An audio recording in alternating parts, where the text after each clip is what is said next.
Welcome to Beyond the Hype, where we get to Hey, interview incredible marketing executives around the hype around AI. And let's start with Peter Dooher. Welcome, my friend. aloha, welcome. Great to see you again, Marco. How Good you to see been? you. Are you dealing with the cold 60 degrees out in Honolulu? I know I shouldn't complain, but it broke below 70 today, which I think we all kind of like just woke up. Where's our sweaters? Where's I'm, those are like cold weather gear for the morning. But yeah, it's I, back up into the 80s now. So beautiful day. nice. I'm sad for you. I really am. Peter, you are the Senior Vice President of Digital at Servco. Before that, you spent about 12 years at J. Crew leading digital transformation teams. Give us a little bit of insight into how Servco works, the relationship with Toyota and Lexus, and specifically your role overseeing digital transformation. Yeah, I'd love to. Thanks, Marco. Yeah, it's been a journey to get here in Hawaii and working for Servco. It's a phenomenal company. It's a 106-year history. Really started as a two-car service garage up on the North Shore in Hawaii. Um, the founder really saw an opportunity in mobility back then, and also originally being from Japan, I had the opportunity to go to Japan, and early in the days post-war in the 50s, was able to strike up a relationship with Toyota, and around the end of the 50s, we became one of the prime distributors of the Toyota brand.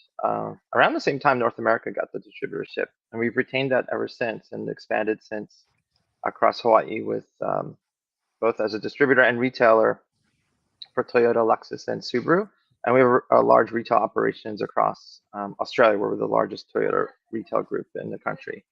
It's a really fascinating journey, and a lot of great parallels too between automotive retail and apparel retail from my time at J. Crew, and even before that when I worked at Accenture across the globe in a lot of different industries and small to large startup, et cetera. What I love about Servco is we're kind of like a large startup, 106 years in, and part of our core values are really innovation, teamwork, service, respect, and just driving that customer engagement. And how do we bring better solutions to drive friction out of the process and and and make it fun, right? We want the mobility experience for our consumers to be an enjoyable one, and we're blessed to kind of be a fabric of that in this community as well as across Australia. Amazing. When you think about a company that's been around for 106 years, still family owned and operated to this day, how do you think about transformation given the legacy around that brand, the company, the history?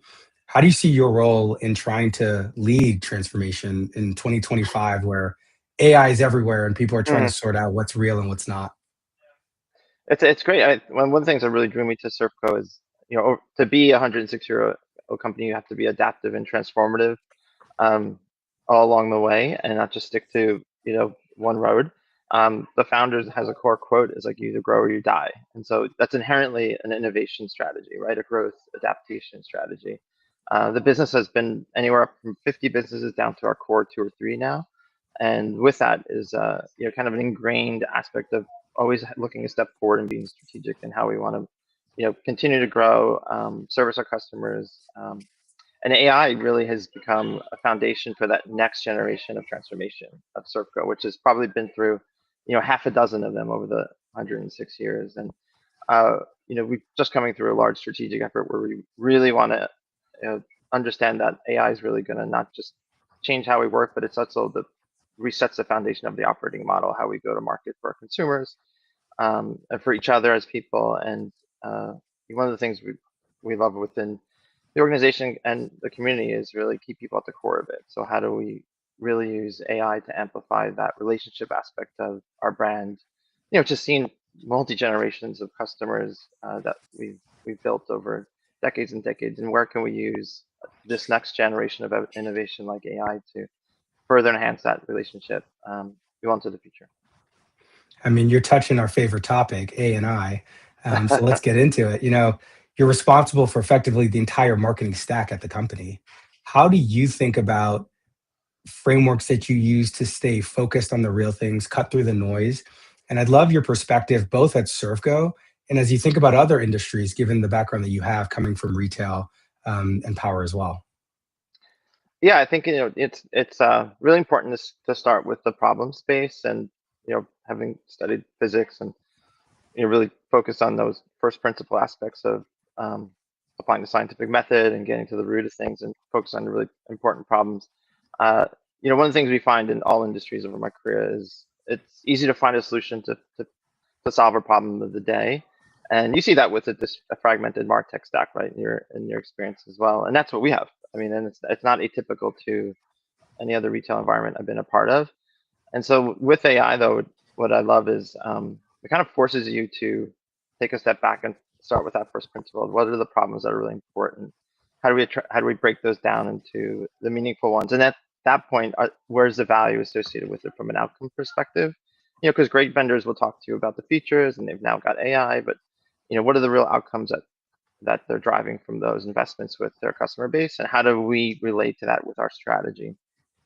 And you know, I think AI used inadvertently or not well could just amplify a problem in your data stack or problem in your MarTech stack or any stack. So it's really taking a step back and looking in between the scenes and spending a lot of time talking to providers or internally. If you're going to build, how do these interoperate? How do they integrate? Where's the data foundation going to be one that we can rely on and trust and build quality off of that? Then innovations such as AI can really amplify it in the positive way, whether it's a customer experience journey that we're trying to engage with our MarTech stack, or an operational efficiency we're trying to drive on the supply chain side. Whatever the case may be, the same patterns apply. And so I try to take that approach with my team when we look at evaluating, where do we go with our current stack? What do we want to own? What do we want to partner with? Uh, Having a clear strategy from the business side, but also then a clear strategy from the data that's required to inform and execute that business strategy. And then from there, the applications, the integrations, the interoperability start to come into focus a lot more easily with the right partners who share that same ethos, right? And I think we come from a perspective where, the commercial asset of the data is so important going forward. We want, and this is very much an automotive, it's a very much a third-party solution network where your data is kind of really not in your ownership purvey. And so we're really taking an intentional effort to kind of rewire that. Think ourselves more like a vertically integrated brand, we were at J.Crew. We spend a lot of time on that, owning your data, owning your customer, and not just having that dependent on a third party who is not thinking forward, isn't aligned with your strategy, makes it difficult to get at that information and use it in ways and make it interoperable in a vertically integrated business like ours is too. You started off speaking my love language as a fellow electrical engineer, first principles. I love Yeah. that. You also highlighted a pretty important problem that I don't think gets enough attention, which is AI can quickly help you see the problems with your data. And I'm curious, as you think about all the pitches you've seen, what separates vendors from each other when you're evaluating solutions, specifically like the hype versus not? When you're thinking about the application or the business problem you want to go solve, what are you looking for from a vendor that they're bringing to you? I mean, I really look that they see it as data first strategy as well. And those that we've turned down or those that we really get excited about really understand, the real leverage point of AI is, you know, really mirroring your people and your process through a really foundational data architecture and implementation strategy. From there, the workflow and things like agentic start to get a lot easier. I look in our space, right? If we wanted to really take the best and best of our our service team and embody that in an agent workflow, or our finance and consultants or sales consultants or call center, without the processes in place and the people in place and the workflow to manage how the data is in took, where the best practices can be leveraged and scaled and amplified, and then the data structures really are there to kind of mirror that, from a technologist lens. You start to get just fragmented AI, right? And the one thing we're very weary of, which I think is a lot we can easily jump into, and I've seen, is we have an agent in service, an agent in sales, an agent in back office.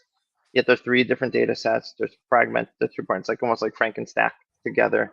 And if you want to draw a cohesive journey across all of those, it's going to be very difficult, right? So the ones that really stand out for us, who've taken that large investment in unifying their data, and a lot of great vendors are out there. A lot of them are through acquisition, right? And they're still not really well integrated stacks, whether it's on the marketing side or the point of sale side. And so they have those who aren't rethinking from the ground up how their system stack integrate. We find are really just trying to slap the label on top of it, kind of like what I saw in omnichannel back in the early 2010s, and go to you know go to the retail federation conference, and it's everyone's omni. It's and now I'm sure when we go to the automotive conference for the last 2 years, it's always been everyone's now AI enabled, and it's really not it's being it's easy to fall for it, and there are some great point solutions out there without a doubt, but we're thinking of end-to-end customer journey. We're thinking of value chain that goes well beyond the second, third purchase of that vehicle. All of that creates a really important data challenge to solve, and we got to make sure that the partners that we work closely with are thinking of it in the same strategic way, as opposed to a quick outcome for for productivity gains today, but it's still something you can't harness and scale. In a Yeah. future-proof model. Not to say, quick wins are such a big part of it too, and so we are doing a lot of that. Some of those are much more internal, or with really small startups who have that strategic purview, kind of like what we're working on with the Dooher, and some others we're looking at as well. But know that they're building to the same strategic goals that we are, which is great. It's funny because you talk about companies just slapping AI on top of their solution and bringing it to market.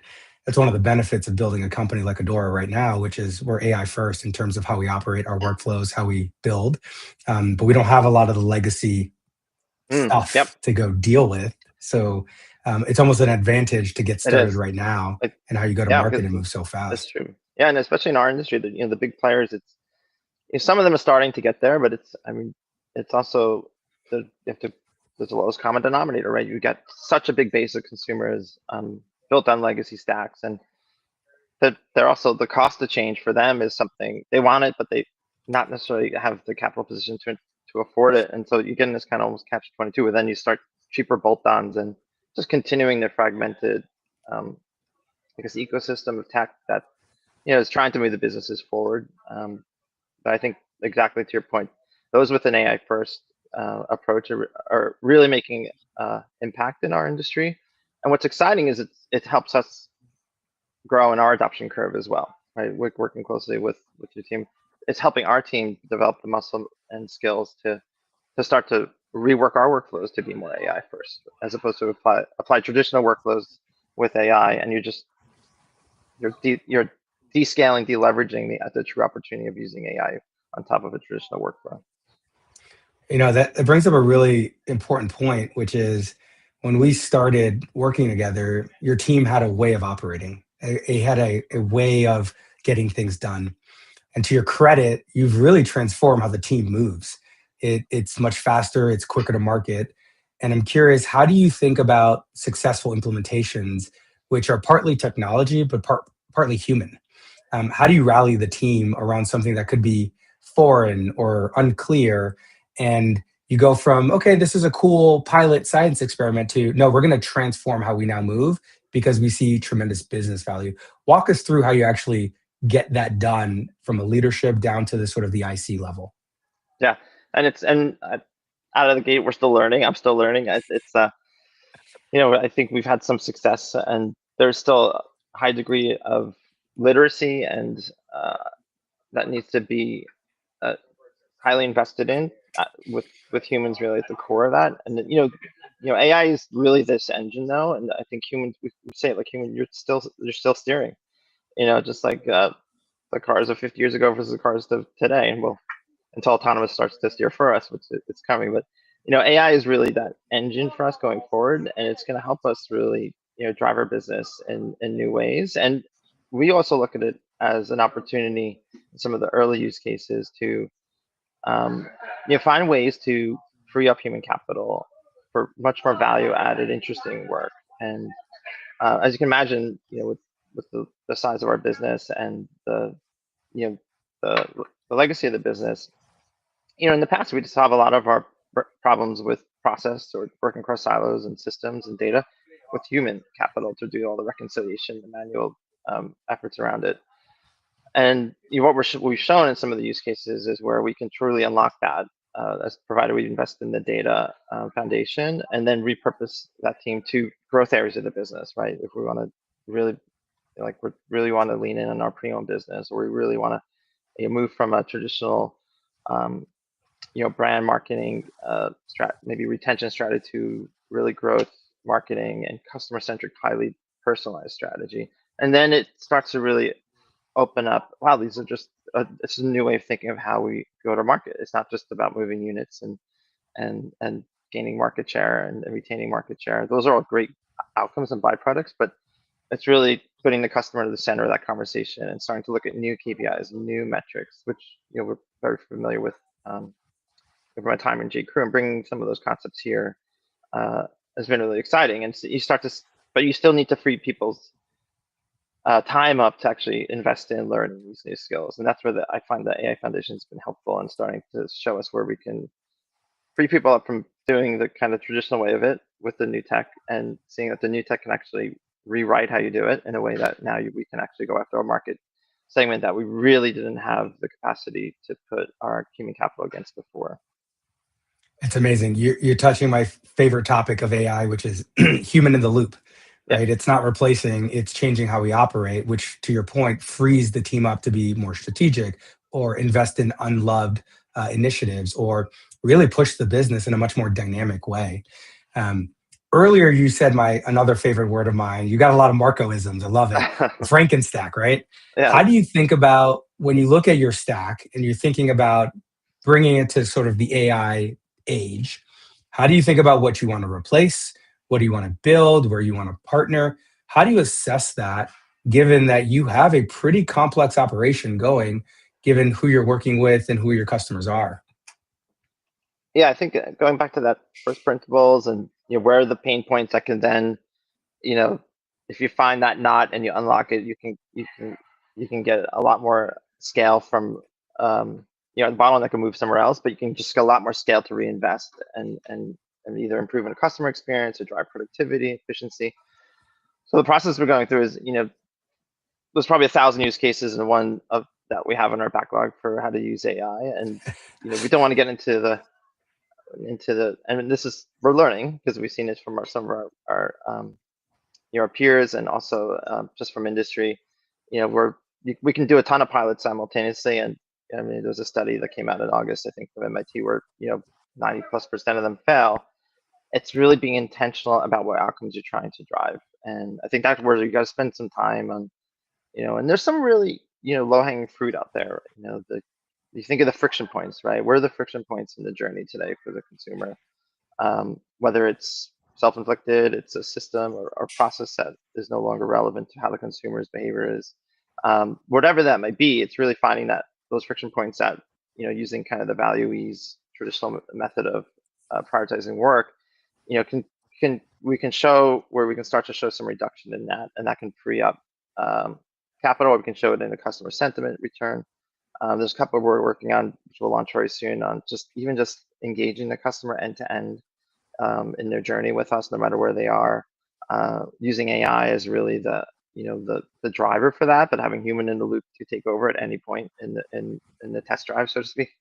And then also you think of just customers coming in for service, and and the complexity around that, and having to call and understand, and using some technology to take some of that load off the call center, so they can actually be more outbound oriented, more sales oriented, and not just fielding calls. And so kind of a lot of this ties back to the same theme of how do we maximize and get the highest utilization out of any capital investment we have, right? Whether it's human investment, tech investment, product and inventory investment, and and making sure in all that we're making our customers smile, right? We're making our associates smile. It's solving a real problem for them. That we can show the outcomes in the short term are related to probably redeploying some of those gains in different areas, but we know in the long term it's going to show up in in a more enjoyable experience for the consumer as they engage with our products and services.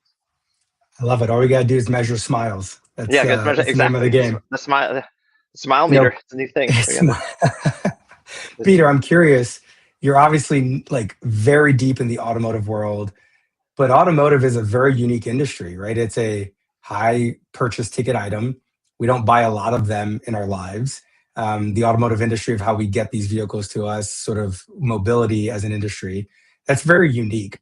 I'm curious, if you could put your retailer hat on back from your J. Crew days, how would you approach this moment, maybe differently or similarly, thinking about AI in a unique way outside of the automotive landscape? What would you recommend to your compatriots at J. Crew or other retailers in a different industry? I think, yeah, I mean, it's such a people-led change. So when we're going through our AI enablement, it's first and foremost like we're partnering head to head with HR. It's an HR-led initiative because this is changing how we work. And we've seen there's a lot of I guess currently how organizations are approaching it, from making AI pretty much a required skill set across the organization. We're not quite there, but we know for a fact that uh, when we look at every role and function, it's going to be embedded in their workflow and redefine their workflow and actually redefine the operating model over time. And so for any business and industry, it's really like taking a step back and stock and saying, and understanding from a people first approach. And to your point, like with human in the loop, what are the roles and functions that are going to be leveraging AI at you know the super user level, at the average user level, at the informed but and users or even doesn't even know it's really driving and changing their workflow, but they're really um, continuing to do what they do best to service our customers. And as you know, yeah, because our business is complex, you have a very diverse workforce. And when you think about the journey of a customer with a vehicle, beyond just purchasing it, servicing it, repurchase, reconditioning it, um, importing it, managing it through the supply chain. That there's a lot of moving factors that very much translate to other industries as well.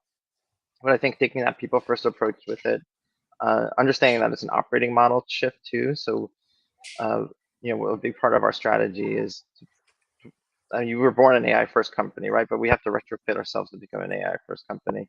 But it really starts with how do we empower our people to use it in new ways. And there's been a lot of ways we're testing into how to make that impactful. We just stood up a center of excellence around AI, and we partner closely with OpenAI and on this, and it's really transformative because it helps. We kind of identify the power users, we get the advocates across all operations. We're starting to prioritize where use cases are, starting to understand what is the right training, what is the right development programs for each role and function, and that's helping inform what our rollout plan is going to be to the broader organization. So I think that in itself is super exciting coming from a technologist perspective, because this is one of the first real like organizational people transformative um, uh, like shifts I've seen in quite some time. And we really were intentional about taking it from a people first approach. Because I've seen in other organizations where it's like that it falls under tech or in some subset organization, and that there's the execs are kind of asking, where's our AI strategy, where's our what are we working on, what are the results, and we're kind of really flipping the script a bit, and we've invested a bit too at the board level, going on an offsite, going to the valley, talking to the leaders in the field, getting everyone literate on it and how it's impacting other industries. What are the big transformative um, areas of any business that the investments are happening, and then starting to then at the ground level up. We do these little biweekly learnings that I host or with some of my team, and just how we're using it, how another function's using it, showcasing it. And then the center of excellence is kind of the hub in the middle that's really taking kind of the executive strategy level and the ground up, and that's going to be where we're investing in scaling it across a sort of organization, and that's going to be what's going to rewire us as a AI first organization. You talked about your backlog of 1,000 items. You talked a lot about the transformation that you're going through and retrofitting to become AI first. I'm curious, I heard you in an interview talk about, the great Wayne Gretzky quote about skating to where the puck's going. What are you looking forward to for the next 12, 24 months, whether it be with Adore or OpenAI or any of the AI initiatives you've got going? What are you most excited about, and where do you think the puck is going? Yeah, I think obviously now, with this year, with the year of agentic, I do believe we'll have uh, those agentic best of the best, and the human realm kind of twinned out agentically and co-piloted with our field, co-pilot across operations. And I think that's going to give us a great way to have a workflow of agentic talking with agentic across our value chains, and especially as we're getting more vertically integrated, it's super exciting.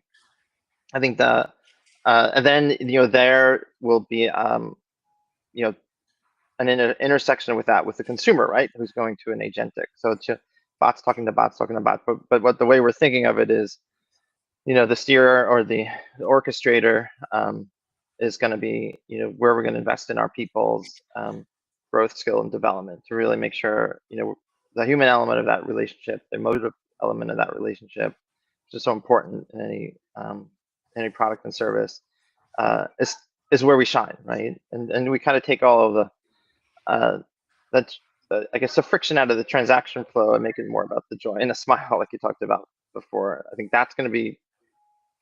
I mean, a year from now, we feel confident it'll be present across all the functions with some of the investments we're going after.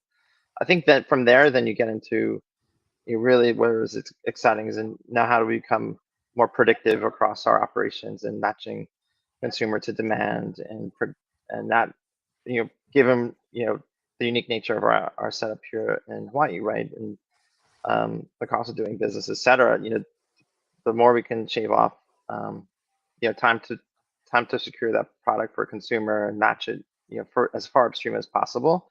Just a lot, so much flows down from that. That's going to be transformative for our reinvestment and operations.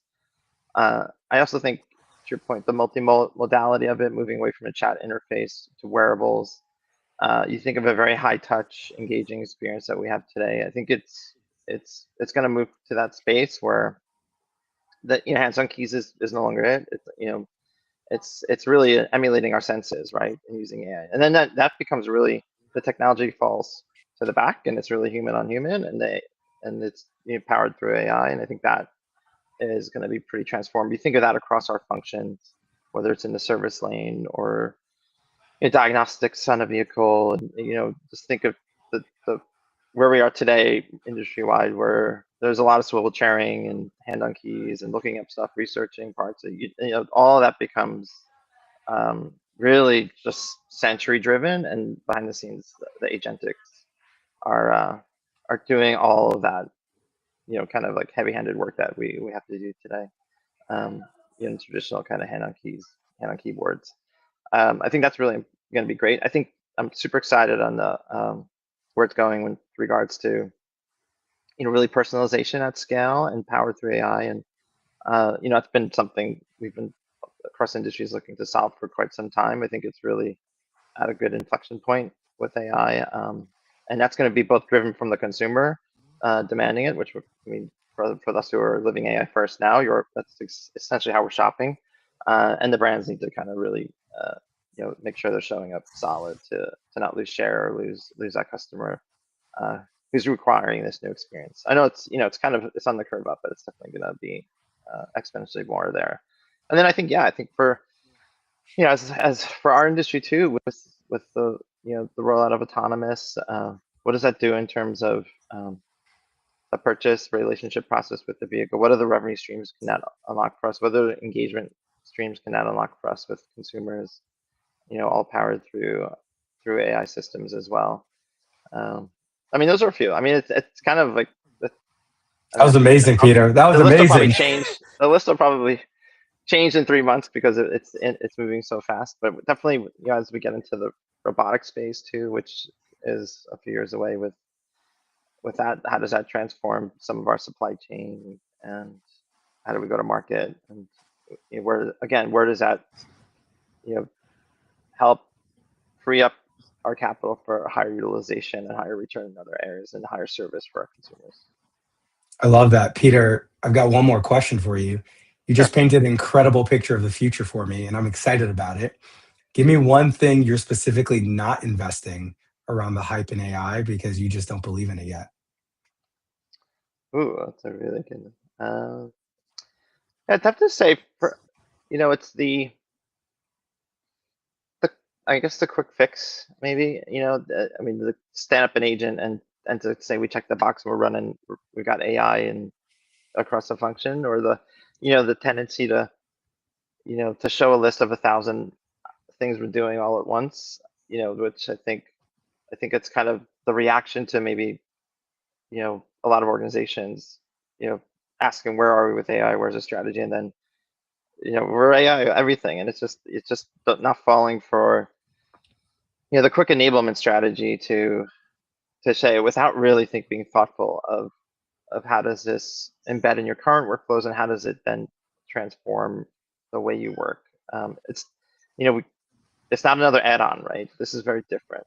It's not another bolt-on. This is like ground up, right? This, to your point earlier on Totally. your first principle. This is rethinking the whole flow, of your operations, of your business, of how you engage with your customers. Um, and I think it's just not, and because sometimes like where are we with the where are we with the use cases, and it's like holding the line of like we're working on a lot. It's just we don't want to fall into the trap of uh yeah, we just stood up a bunch of use cases and moved on until people ask where how to go, and then we're off doing something else, or we didn't set up the right measurements for success or outcomes And to that's how really. you get 95% of pilots That's how, failing, exactly. to the So quote yeah, you we're made earlier. we're being very intentional, and it all goes back to data too. Like it's hard, and it's a big change because it's some of these concepts too are from an operations perspective, we're asking them to really be you know real champions of the strategy and champions of the data, and really working hand in hand, and but it's got to be tied to some business outcome and value, right? And so that's where we're investing a lot of time is just continuing to stay on course with you know the foundations that make it really impactful and successful. You may not see that outcome today, um, as opposed to a quick fix, but it's going to come, and when it comes, it's going to scale, right? And then we're going to be able to measure Totally. it, and we'll feel the transformation, in our customers as well. Peter, my friend, thank you for joining us and sharing your take a little bit about what's beyond the hype of AI. I hope you are enduring the cold 60, 65 weather out there and stay warm, my friend. We'll talk soon. Thank you. Yeah, happy holidays. Great to talk to you.